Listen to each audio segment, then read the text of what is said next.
तुम्हारी हिम्मत कैसी हुई? तुम एक पापड़ बेचने वाले, तुम्हारी औकात क्या है कि तुम अपने आप को और अपना गलीज मोटरसाइकिल लेकर स्कूल के अंदर कैसे आ सकते हो? जी हाँ, बिल्कुल, ये एक वाकया हकीकत में रुनवा हुआ है, जहां पर एक पापड़ बेचने वाला जो है, जो कि पापड़ बेचकर अपना भी पेट पालता है, अपने बच्चों का भी पेट पालता है, और उन्हीं पैसों के साथ जो है बच्चों की तालीम और तरबियत पर भी खर्च करता है।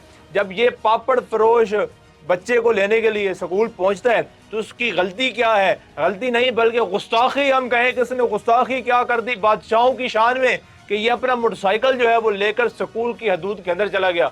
और स्कूल की हदूद के अंदर जाने के बाद अब बनता क्या था या क्या कहना चाहिए था? वहां पर गार्ड मौजूद होते हैं, गार्ड या तो पहले इजाजत ना देते कि यहाँ से अंदर बाइक नहीं जाता। अगर बाइक अंदर चला गया था किसी का गलती के साथ, खुदा ना खास्ता, तो उसको कहा जाता कि सर माजरत, आप यहाँ पर बाइक नहीं खड़ा कर सकते, बाइक खड़ा करने की जगह बाहर है। लेकिन हम तो ऐसा नहीं कहेंगे, क्योंकि वो सामने वाला शख्स पापड़ बेचने वाले की क्या औकात है हमारे सामने?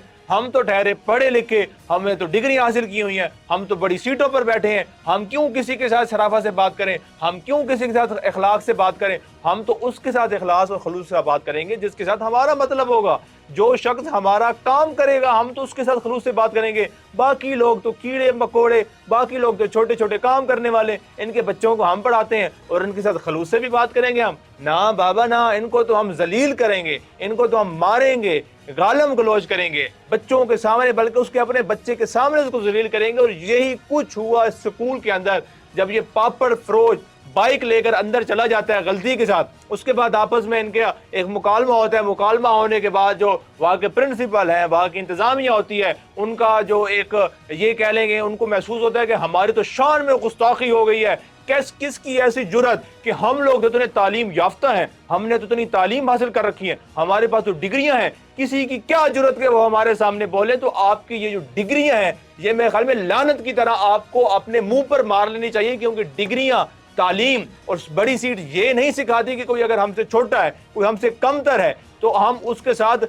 बुरे तरह पेश हैं, बुरे तरीके के साथ पेश है। और कमतर भी वो क्यों हो सकता है? एक शख्स जो है वो खुद मेहनत मजदूरी करता है, मेहनत मजदूरी करके हक हलाल के पैसे कमाता है, उन पैसों के साथ वो अपना घर का भी खर्चा चलाता है, बच्चों को पढ़ा भी रहा है उन्हीं फीसों के साथ, उसी के टैक्सों के साथ। भाई तुम लोगों के घर चलते हैं, तुम लोगों के चूल्हे जलते हैं, तुम लोगों का अकड़ किस बात की? ये तमाम तर वाकया हुआ है। वाकये के बाद मेरे ख्याल में सख्त एक्शन लेना चाहिए और ऐसे सबक सिखाना चाहिए, क्योंकि ये कोई एक वाकया नहीं है। इससे पहले अब भी एक वाकया वायरल हुआ है, जहां पर वो खातून है बेचारी, जो कि अपना बिल ठीक करवाने के लिए जाती हैं, लेकिन वही बात, वो तो बेचारी गरीब है, लेकिन हम लोग तो पढ़े लिखे हैं, हमारे पास तो डिग्रियां हैं, हमारे पास तो बड़ी सीट है। हम क्यों किसी के साथ खलूस से पेश आए? हम तो उसको जलील करेंगे, हम तो उसको रुसवा करेंगे, हम तो उसको जितना नीच दिखा सकते हुए हम उनको बताएंगे कि तुम लोग घटिया तरीन इंसान हो, क्योंकि हम लोग तो बड़ी सीटों पर बैठे हैं। मेरे ख्याल में अब इन बड़ी सीटों वालों पर जो है एक्शन होना बहुत जरूरी है, और ऐसा एक्शन और उनको ऐसी इबरतनाक सजाएं देनी चाहिए